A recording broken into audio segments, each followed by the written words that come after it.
L'arbre à livres.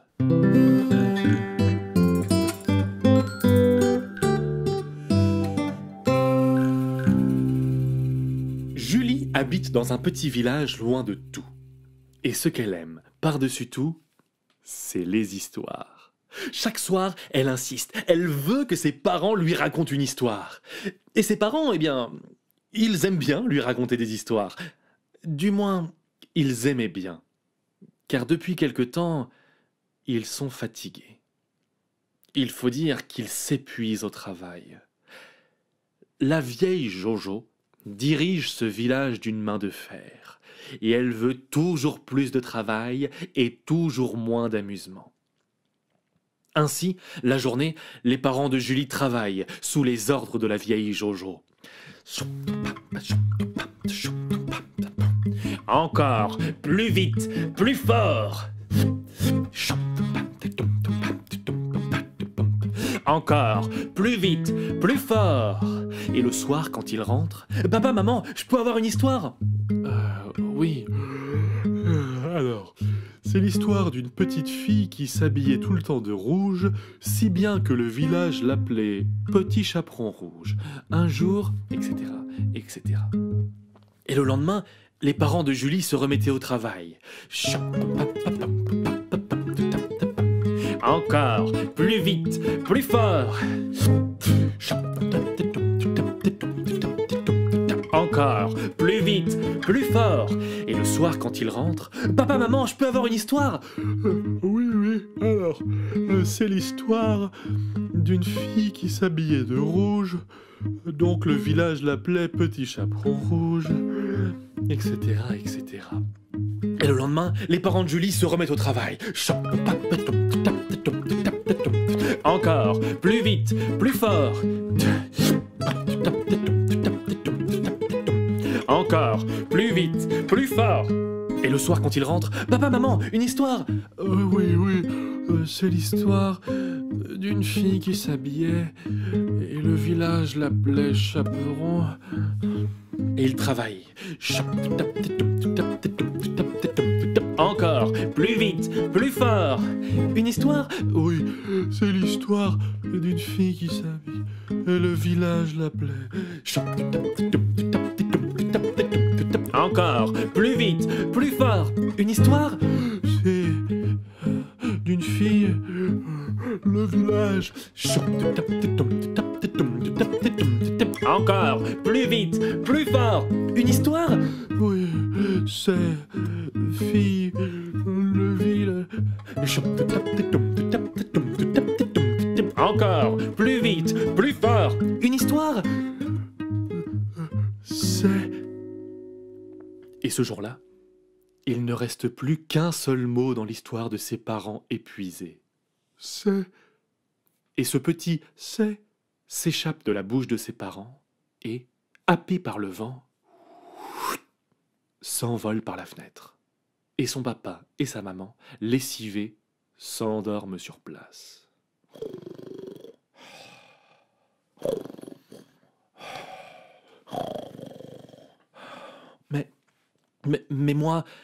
Mais moi j'ai encore envie d'avoir des histoires, se dit Julie. Je ne veux pas d'une vie où on ne raconte rien. Mais réfléchissons. Si c'est le vent qui a emmené tous les mots de l'histoire de mes parents, jusqu'au dernier mot, jusqu'au dernier « c'est », alors il a dû les emmener quelque part, ces mots. Il suffit donc que j'aille là où va le vent, que je suive ces bourrasques pour retrouver tous les mots de mon histoire. Laissons dormir les parents, ils en ont bien besoin. J'y vais toute seule.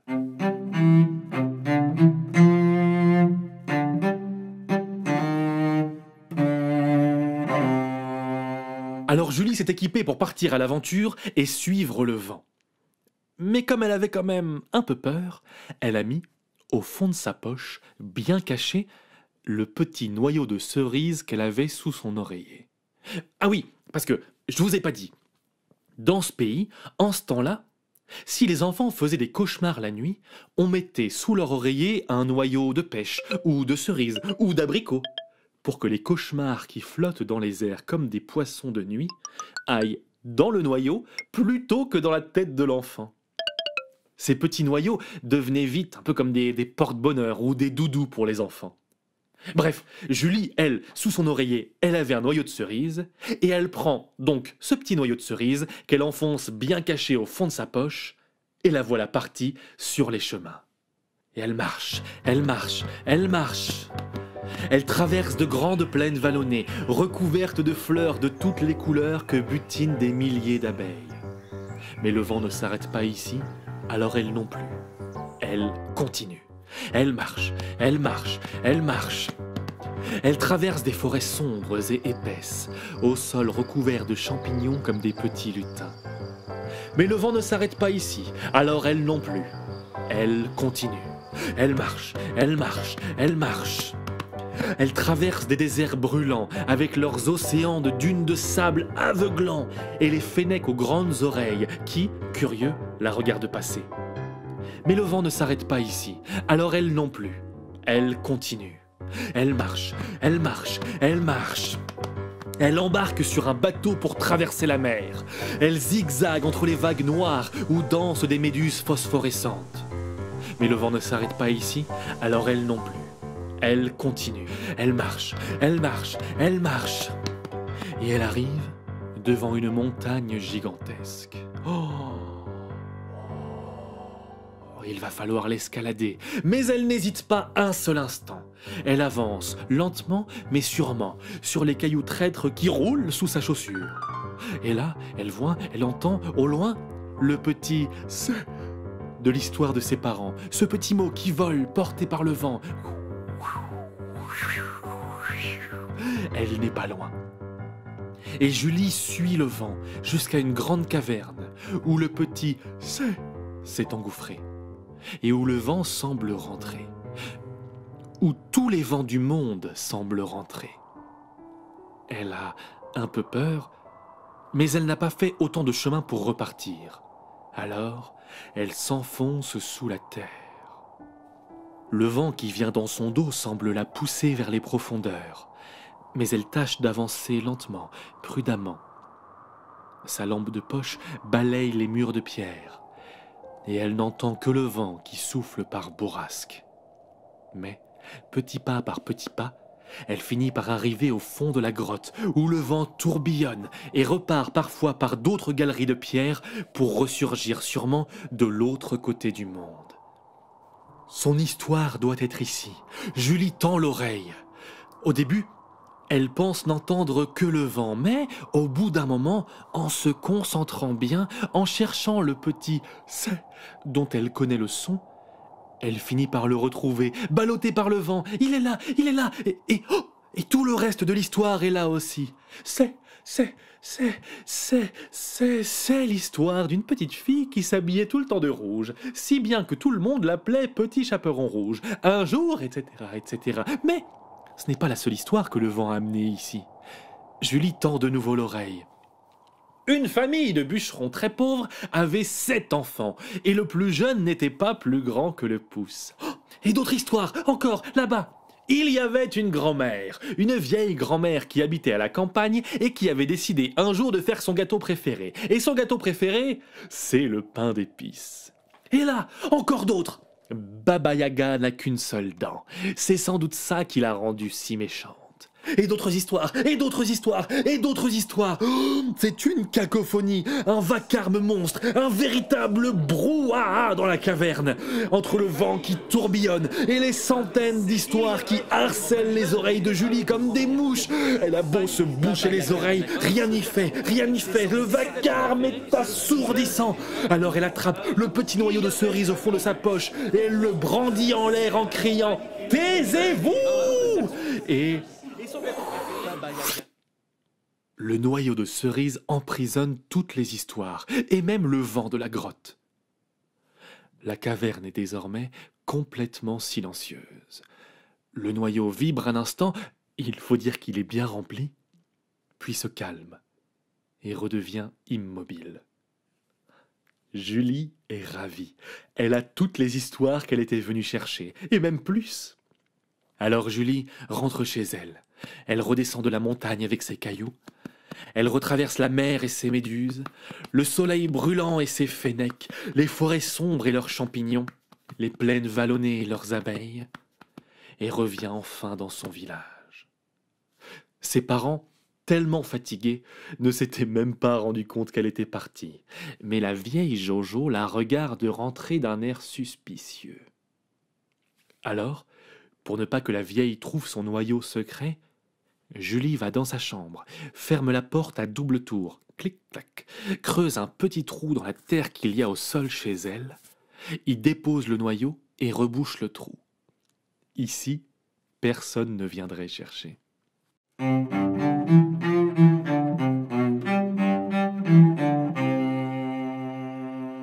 Mais le lendemain, il y a quelque chose à l'endroit où Julie avait enterré le noyau chargé d'histoire.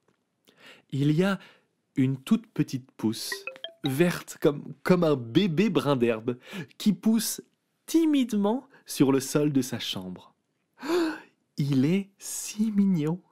Alors Julie fait un petit trou dans la chaume, dans la paille de son toit, pour que la plante ait de la lumière. Et le soir, elle demande à avoir un verre d'eau sur sa table de nuit, au cas où elle a soif en se réveillant. Et elle dépose quelques gouttes d'eau sur la petite plante. Et le lendemain, la plante a poussé. Oh, pas beaucoup, hein, mais un peu, c'est sûr. Le petit brin d'herbe est un petit peu plus grand. Alors elle lui donne du soleil et de l'eau. Et ainsi, chaque jour, Julie, dans le secret le plus total, fait pousser l'extraordinaire plante qui sort du sol de sa chambre, à coups de soleil, d'eau et de beaucoup d'amour. Et un jour, une feuille commence à pousser sur sa petite plante. Petite plante qui était désormais haute comme sa main. Mais cette feuille n'est pas verte comme sur un arbre normal, non, cette feuille est blanche. Et le lendemain, un petit point noir apparaît sur la feuille. Oh! Et le jour d'encore après, le point noir s'est allongé en ligne. Oh! Et le jour d'encore encore après, la ligne est devenue une lettre, un C. Oh! Et chaque jour, la page grandit. Et petit à petit, oh, une histoire s'écrit dessus. C'est l'histoire de... Oh. Et puis une deuxième page pousse derrière la première, puis une autre, sur une autre branche, où une nouvelle histoire commence à s'écrire. Oh, la graine, qui avait avalé toutes les histoires de la caverne, avait donné naissance à un arbre à livres. Oh oh! Tous les jours, Julie vient lire les nouvelles lignes qui sont apparues sur les nouvelles pages, qui ont poussé sur chacun des livres qui grossissent comme des petits fruits. Oh! Julie est si heureuse de retrouver toutes ces histoires.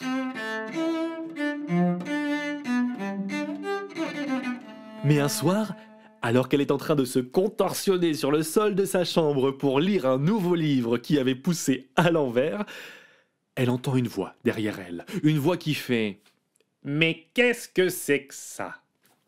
C'est la vieille Jojo, qui trouvait la petite Julie un peu trop heureuse pour être honnête, et qui avait décidé d'aller voir pour en avoir le cœur net. « Pousse-toi de là, petite !»« Oh non, s'il vous plaît, ce ne sont que des histoires, et elles me rendent heureuse, et je suis sûre qu'elles pourraient vous rendre heureuse, vous, les adultes, vous aussi, si vous essayez de les lire. » Alors là, hors de question. La journée est faite pour travailler et la nuit est faite pour se reposer pour bien retravailler la journée suivante. Pousse-toi de là, j'ai dit. Et la vieille Jojo pousse Julie et s'approche de l'arbre à livres, qui est maintenant presque aussi grand que Julie. La vieille Jojo attrape le tronc à deux mains et commence à tirer pour l'arracher du sol. Oh, non, je vous en prie. Mais la vieille Jojo n'écoute pas. Ses mains déchirent les pages délicates qui avaient poussé la nuit précédente, cassent les petites branches, arrachent la jeune écorce. Non, s'il vous plaît, vous allez le tuer! Mais la vieille Jojo n'écoute pas. Elle tire de toute la force de son vieux dos. Et déjà, le sol autour de l'arbre se soulève. Les racines commencent à sortir de terre. Je vous en supplie, arrêtez! Et d'un dernier coup sec, la vieille Jojo arrache l'arbre à livres, qui pend, triste et brisé, au bout de son bras. Elle sort sur la place du village et appelle tous les adultes. La journée est faite pour travailler, et la nuit est faite pour se reposer, pour bien retravailler la journée suivante. Pas le temps pour les histoires ou d'autres bêtises dans ce genre-là. » Et elle se met à déchirer ce qui reste de l'arbre à livres en 1000 petits confettis de bois. Ses mains, comme les serres d'un corbeau, déchirent le bois tendre, cassent les branches, déchiquettent les petites pages blanches du livre. Et la vieille Jojo jette d'un geste ample les confettis d'arbres sur la terre de la place du village et repart chez elle. Les adultes, penauds et un peu honteux de n'avoir rien dit, rentrent eux aussi chez eux. Ne reste sur la place du village que Julie, seule et d'une tristesse infinie.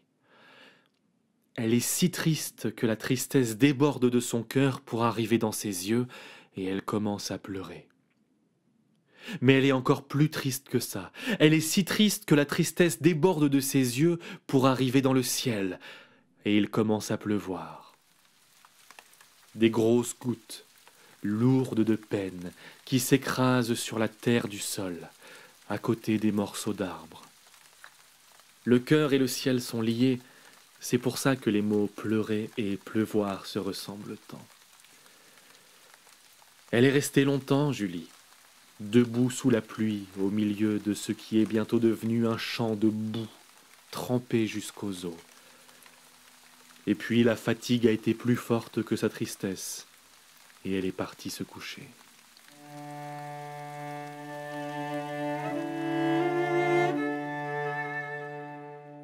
Le lendemain, un soleil éclatant brille sur le village. Julie se lève le cœur gros, mais quand elle arrive sur la place du village, sur chaque petit bout d'arbre à livres déchiré, était née une petite pousse d'herbe, exactement comme celle qu'il y avait eue dans sa chambre. Chaque petit confetti était en train de donner naissance à un nouvel arbre à livres. Et 1000 confettis égale 1000 nouvelles pousses d'arbres. La vieille Jojo, elle voit ça elle aussi, et elle se dit « Ah non, alors là, hors de question !» Et méthodiquement, elle se met à déchirer en deux toutes les 1000 nouvelles pousses d'arbres. Sauf que, le lendemain, il y a alors 2000 nouveaux petits arbres qui poussent sur toute la place du village. La vieille Jojo, elle voit ça, elle se dit « Alors là, non, hors de question !» Et elle se met à déchirer en deux toutes les 2000 petites pousses d'arbres.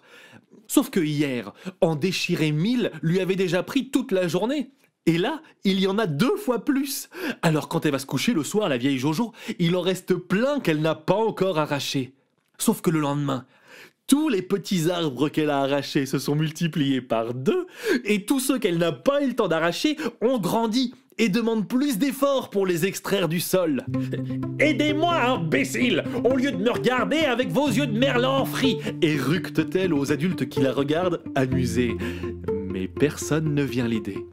Et en quelques jours, tout au plus 2 ou 3 semaines de ce manège, une véritable forêt d'arbres à livres pousse dans les rues du village. Les plus grands de ces arbres commencent déjà à donner des livres fruits que les adultes lisent avec délectation, se ravissant de recommencer à lire des histoires. Mais la vieille Jojo n'a pas abandonné. Elle continue à arracher les arbres. Mais ça devient de plus en plus difficile, car ils sont de plus en plus gros et elle est de plus en plus fatiguée. Arracher. Arracher.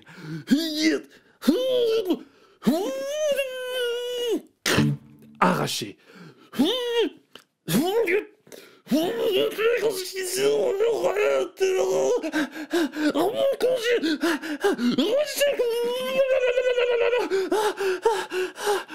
Jojo, laisse tomber, tu as perdu.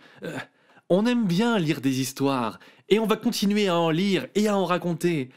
Et on va travailler, peut-être, mais autant qu'on en aura besoin et que ça nous plaira, pas moins, mais certainement pas plus. Et si t'es pas contente, vieille Jojo, eh ben c'est pareil.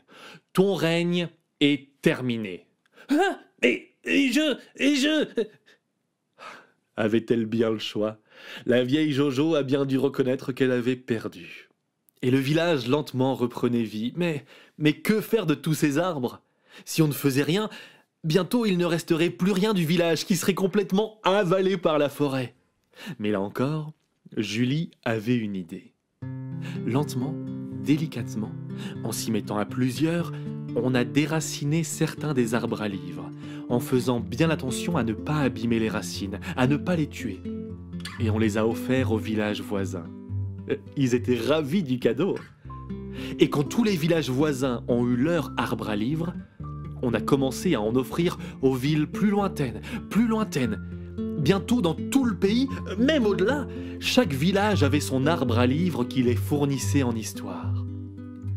Ces premiers arbres à livres ont vécu longtemps, et certains, je crois, vivent encore, noueux et ridés comme des grands-pères. Mais même ceux qui sont morts ont donné naissance à des jeunes pousses, pour que les histoires ne meurent plus jamais. Et Julie, eh bien, le temps a passé, et elle a écouté et raconté autant d'histoires qu'elle pouvait pendant sa longue vie.